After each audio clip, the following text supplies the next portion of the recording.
Salut cher ami, j'espère que tu vas bien. Alors aujourd'hui, je vais te faire une petite vidéo spontanée. Donc il n'y aura pas de belles images, de belles transitions, il n'y aura pas de sous-titres même. C'est vraiment une petite vidéo qui a pour but bien de donner des nouvelles par rapport à plusieurs posts que j'ai publiés sur les réseaux sociaux cette semaine, dans lesquels je te montrais ça, je te montrais mon poignet.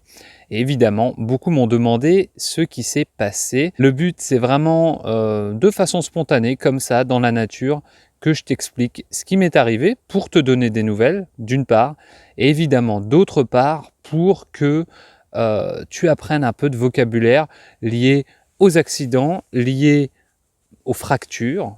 C'est quand tu te casses un os, on va en parler, et que tu puisses progresser tout simplement en français. Donc peu d'édition, peu de blabla et de chichi sur la forme, et on va se concentrer sur le fond. Avant de passer à ça, merci du fond du cœur pour ta confiance. On a passé le 1 000 000 d'abonnés hier, donc je te mets ici dans le i comme info le lien vers la vidéo qu'on a enregistrée et dans laquelle je raconte l'histoire de Français Authentique depuis 2011. Donc merci pour ça.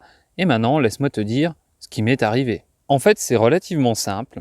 Je me promenais tranquillement, comme je le fais depuis des années. Je me promène beaucoup dans les bois, comme ici. Pas très loin d'ici d'ailleurs, hein. Ça s'est passé pas très loin d'ici. Je me promenais.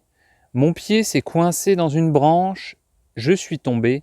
Et quand on tombe, on a souvent le réflexe de mettre sa main pour se protéger. D'accord? Donc c'est ce que j'ai fait, c'est ce qui m'est arrivé. Je marchais, je suis tombé et j'ai mis ma main pour me protéger. Alors voilà comment je suis tombé. Donc je marchais tranquillement, tu vois, c'était pas très loin d'ici, sur un chemin comme celui-là, un peu boueux et avec des obstacles. Donc je marchais tranquillement et à un moment, il y a eu un ennemi comme celui-là, une branche. Mon pied est arrivé, j'étais en train de discuter avec un ami et mon pied, donc tu vois la branche était comme ça, c'est une branche à peu près de cette taille, peut-être un peu plus petite. Mon pied s'est coincé ici, au niveau de la branche. La branche là-bas était plantée dans le sol et donc j'ai trébuché et je suis tombé. Sur le coup, je n'ai rien senti. Je me suis relevé, bon, j'ai eu un peu mal au dos, puisque la chute était quand même si c'est seulement de ma hauteur, la chute était un peu soudaine. Je me suis levé, j'étais avec un ami, il m'a demandé est-ce que ça va, j'ai dit oui. On a marché environ 1 heure, pas de problème, pas de douleur. Je suis ensuite rentré chez moi et mon poignet, donc le poignet, je vais te montrer, c'est la partie qui fait la liaison, je vais peut-être te montrer sur l'autre main. Le poignet, c'est ce qui fait la liaison entre ta main et ton bras. Donc le poignet, c'est ça. Tu vois, quand là, je bouge mon poignet, c'est le poignet. Donc, quand je suis rentré chez moi, mon poignet droit a commencé à me faire mal. Et mon bras a commencé à gonfler, c'est-à-dire qu'il a commencé à devenir un petit peu gros au fur et à mesure de la journée. Tout se passait bien jusqu'à 20h, 21h peut-être, au moment d'aller au lit, où j'ai commencé à avoir de plus en plus mal. Et à 23h, un ami m'a emmené à l'hôpital pour essayer de voir ce qui se passait parce que j'avais très très très mal. Le médecin m'a dit, nous ne pouvons pas faire de radio. La radio, c'est un processus qui permet de voir les os, qui permet de regarder à travers ta peau et de voir les os. Il a dit, à mon avis, il n'y a pas de fracture, c'est-à-dire l'os n'est pas cassé. Quand un os est cassé, on parle de fracture. Donc le médecin a dit, je pense que ce n'est pas cassé, mais venez demain faire une radio pour être sûr. En attendant, ils m'ont mis une petite bande.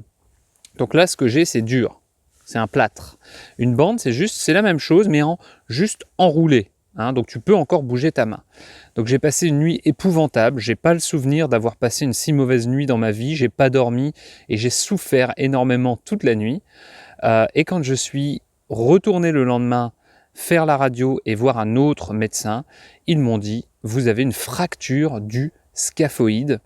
Le scaphoïde, c'est un os du poignet et donc ils m'ont annoncé que celui-ci était cassé, que j'avais une fracture du scaphoïde. Ils m'ont immobilisé le bras, alors mais vraiment au-dessus de l'épaule, comme je l'avais montré sur les réseaux sociaux. Et ensuite, je suis allé voir un autre chirurgien, donc vraiment un expert, quelqu'un dont c'est le métier, la spécialité. Auparavant, j'étais aux urgences, donc ils sont là pour résoudre un problème temporairement. Mais la personne, le chirurgien, dont c'est le métier, dont c'est la spécialité, m'a mis un plus petit plâtre, celui-là, que j'ai montré également sur les réseaux sociaux, qui est quand même un petit peu plus facile à porter. Donc où en est-on? On m'a expliqué que j'avais 2 chemins pour soigner ce problème de fracture du scaphoïde. Le premier, c'est d'attendre pendant à peu près 3 mois. Donc pendant 3 mois, je ne bouge pas mon poignet, je le laisse immobiliser pour que l'os se consolide. C'est très long, 3 mois c'est long, parce que cet os est peu vascularisé. Il a seulement une petite artère qui lui amène du sang, et du coup il se consolide, on dit, il se refabrique. Tu sais qu'un os se régénère quand il est cassé. Il se consolide très difficilement, et il y a même un risque qu'après 3 mois, l'os ne soit pas consolidé. Ça, c'est le chemin 1. Le chemin 1 est même suivi de 2 mois de rééducation pendant lequel tu dois bouger, apprendre à rebouger ton poignet, puisque pendant 3 mois, il n'a absolument pas bougé. L'option 2, c'est celle qui m'a été fortement conseillée par mon chirurgien, le médecin qui me suit, c'est de procéder à une petite opération et de mettre une petite vis, donc comme pour monter un meuble, une petite vis dans l'os, pour mettre l'os en compression, donc les 2 parties cassées sont jointes ensemble, et ça te permet de, premièrement, assurer la consolidation de l'os, donc le problème est presque sûr d'être résolu, et en plus, au lieu de prendre 3 mois d'immobilisation, c'est à peine 1 mois. Donc j'avoue que j'hésite entre ces 2 chemins, toujours, parce qu'une opération, il y a un risque, parce que mettre une vis de titane dans son corps qu'on va garder jusqu'au bout de sa vie, ça a un risque aussi. Donc je me pose encore pas mal de questions. J'ai quelques jours pour me décider. Je ne sais pas encore. On m'a proposé fortement la chirurgie, l'opération, mais j'avoue que je vais encore réfléchir un petit peu pour savoir si je ne devrais pas rester 3 mois comme ça et attendre que la nature fasse son travail.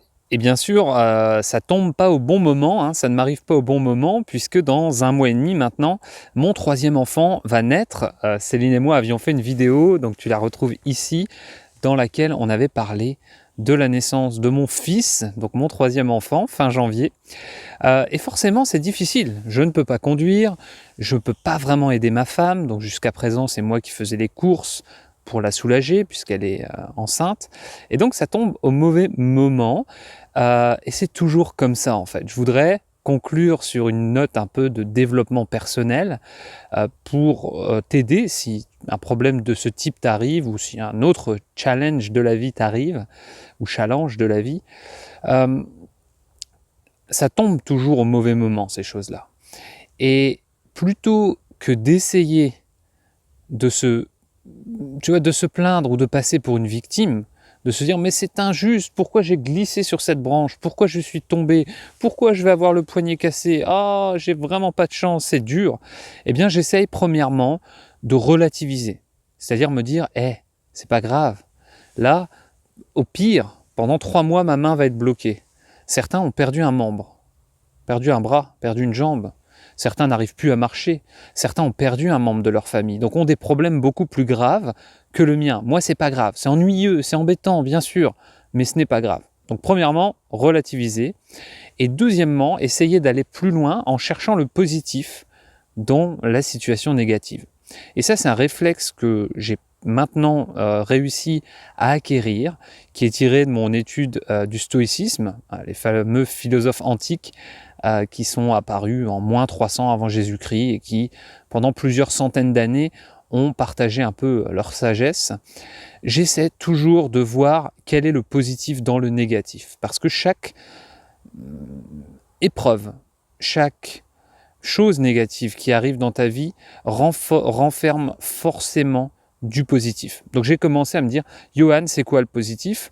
Eh bien, je me suis dit, la première chose, c'est que je vais être forcé de me reposer un peu. J'ai tendance à beaucoup trop en faire, beaucoup trop travailler. Et là, eh bien ça me pousse, ça me force à me reposer un peu. Donc j'essaie de voir ça comme étant quelque chose de positif.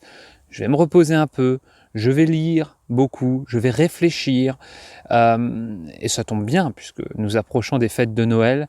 Donc ça, c'est le premier point. Et le deuxième gros point, c'est je vais aussi donner plus d'autonomie avec les gens qui m'aident dans le cadre de Français Authentique. On est une petite équipe maintenant et je vais pouvoir leur donner la chance de faire plus de choses de façon autonome et donc quelque part de les faire grandir. Et quand moi je vais revenir, quand j'aurai enlevé ça, ils seront encore plus forts, encore meilleurs et plus autonomes. Donc voilà, pour conclure, tu vois, je pense qu'il faut accepter ce qu'on ne peut pas changer, il faut relativiser nos problèmes, il faut chercher le positif dans le négatif et surtout, il faut être prudent quand on marche dans la forêt pour ne pas tomber et se casser un poignet. Avant de nous quitter, je voulais remercier du fond du cœur tous ceux qui m'ont écrit sur les réseaux sociaux quand ils ont vu ma blessure. Ça fait plaisir de se sentir soutenu.